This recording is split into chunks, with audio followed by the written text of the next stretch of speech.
নমস্কার, নিউজ প্রাইমে আপনাদের স্বাগত। আমি সঞ্জয় রয়েছি আপনাদের সাথে। এই মুহূর্তে আমরা রয়েছি কলকাতার একটি অভিজাত হোটেলে, যেখানে merchant chamber of commerce and ইন্ডাস্ট্রির উদ্যোগে রিটেল মার্কেটিং কনক্লেভ, বিভিন্ন retail chain, multinational company, Reliance, tata, ITC ইত্যাদি তাদের আধিকারিকরা আসবেন আলোচনা সভা কিভাবে এই রিটেল চেনকে আরো বেশি আধুনিক করা যায় এবং আরো বেশি মানুষের কাছে পৌঁছানো যায়, এই নিয়ে আলোচনা সভা। এই মুহূর্তে আমার সঙ্গে যিনি রয়েছেন, তিনি পশ্চিমবঙ্গ সরকারের তথ্য সংস্কৃতি দপ্তরের joint director mister Rana NR Mukherjee. কথা বলে নেবো তার সাথে। স্যার, প্রথমত নিউজ প্রাইমে আপনাকে স্বাগত। আর নিউজ প্রাইমের তরফ থেকে অক্ষয় তৃতীয়ার শুভেচ্ছা এবং শুভকামনা। আপনাকেও জানালাম। Retail marketing conclave merchant chamber of commerce and industry আজ আয়োজন করছে। বিভিন্ন মাল্টিন্যাশনাল কোম্পানি তাদের আধিকারিকরা আসবেন এই রিটেল চেইনটাকে যাতে আরো সুচারুভাবে মানুষের কাছে পৌঁছানো যায় সুলভে। কি বলবো, খুব ভালো উদ্যোগ। এটা প্রমাণ করে যে পশ্চিমবঙ্গে এখনো যে বাজারে একটা দুর্নাম আছে, যে মন্দা চলছে, সেই মন্দা নেই। মানুষের হাতে পারচেজিং পাওয়ার আছে বলেই রিটেল এবং মার্কেটিং এর এই নতুন উদ্যোগ, আমরা তাকে স্বাগত জানাচ্ছি। আপনি যেটা বললেন যে মন্দা নেই, বিনিয়োগ হচ্ছে এবং পশ্চিমবঙ্গ এগোচ্ছে, এটা যেমন একটা দিক, কিন্তু এই ধরনের মাল্টিন্যাশনাল রিটেল চেইন যত বেশি ডেভেলপড হবে, আপনার কি মনে হয় না তত বেশি আমাদের যে তদানীন্তন যারা ছোট ছোট দোকানদার, তাদের একটা সমস্যার সম্মুখীন হতে হচ্ছে এই মার্কেটিং চেইনের জন্য? একবারেই নয়, দুটো ব্যাপার একদমই আলাদা। এই যে মার্কেটিং চেইন বা বহুজাতিক সংস্থা এখানে বিনিয়োগ করছে, তারা একটা ধরনের ক্লাসকে ক্যাটার করছে, এবং পাড়ার যে আমাদের আগেকার কিনারা শপ আছে, তারা আরেক ধরনের কাস্টমারকে সাথে ডিল করে। সুতরাং এদের মধ্যে কোনো ক্ল্যাশ নেই, এবং এই যত বহুজাতিক সংস্থার রিটেল এখানে ইনভেস্টমেন্ট বাড়বে, তত বেশি কর্মসংস্থান হবে। এখন বেশিরভাগই ফ্যামিলি, ইউনিটারি ফ্যামিলি, সেখানে স্বামী স্ত্রী দুজনেই চাকরি করেন, তাদের পক্ষে রেগুলার বাজারে গিয়ে বাজার করা সম্ভব নয়। এই যে Zomato, Swiggy, 10 minute basket, big basket, এগুলো আছে, এরা কি আপনাকে পরিষেবাটা ঘরে পৌঁছে দিচ্ছে। এইটাতে মানে এর মাধ্যমে নতুন কর্মসংস্থানও বাড়ছে, এবং আপনি কোয়ালিটি জিনিস নিজের ঘরে পাচ্ছেন, আপনাকে হ্যাসেল ফ্রি হচ্ছে, বাজারে গিয়ে ব্যাগ বইতে হচ্ছে না। এর একটা অন্য উপকারিতা আছে, এবং এইটাই ভবিষ্যৎ। অর্থাৎ যেমনটা আপনি বলছেন যে এর মাধ্যমে যেমন একটা শ্রেণী অ্যাট্রাক্টেড হচ্ছে, সেটা যেমন ঠিক, তেমনি যেটা ছোট ছোট যে পাড়ার মুদির দোকান, তাদের কাছে যারা যেত তারা কিন্তু সেখান থেকে কিনছে, এবং যেটা অ্যাডভান্টেজ সেটা হচ্ছে কর্মসংস্থান, যেটা আপনি বলছেন।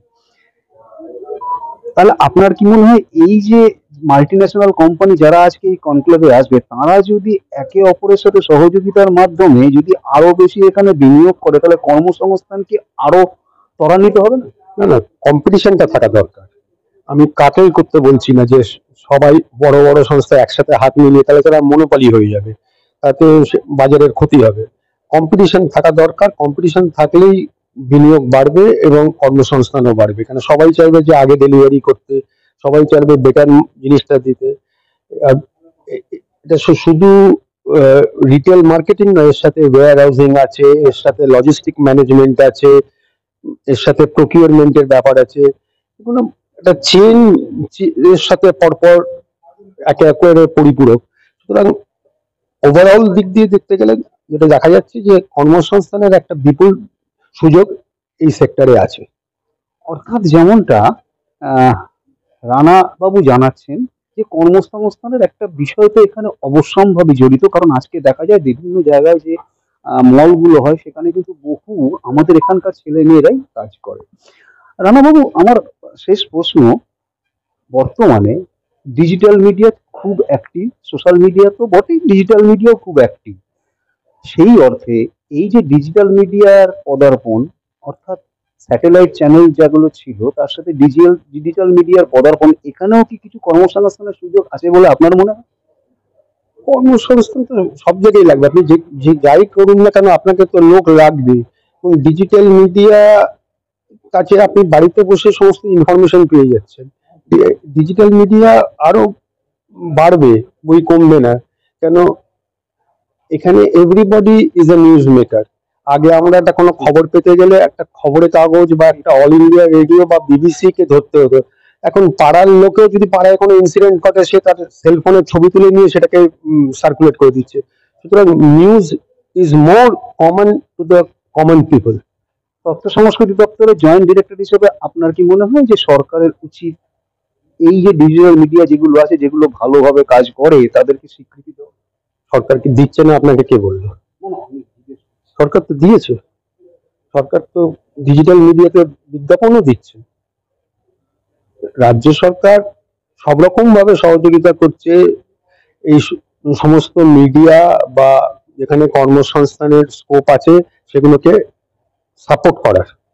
অর্থাৎ যেমনটা রানা নরেন মুখার্জি জানাচ্ছেন, জয়েন্ট ডিরেক্টর পশ্চিমবঙ্গ সরকারের তথ্য সংস্কৃতি দপ্তরের, তিনি বলছেন যে এই যে রিটেল চেন, তাদের মধ্যে যে পারস্পরিক আলোচনা, তার মাধ্যমে যে এখানে নতুন নতুন অভিনবত্ব আসবে, তাতে কিন্তু কর্মসংস্থান বাড়বে।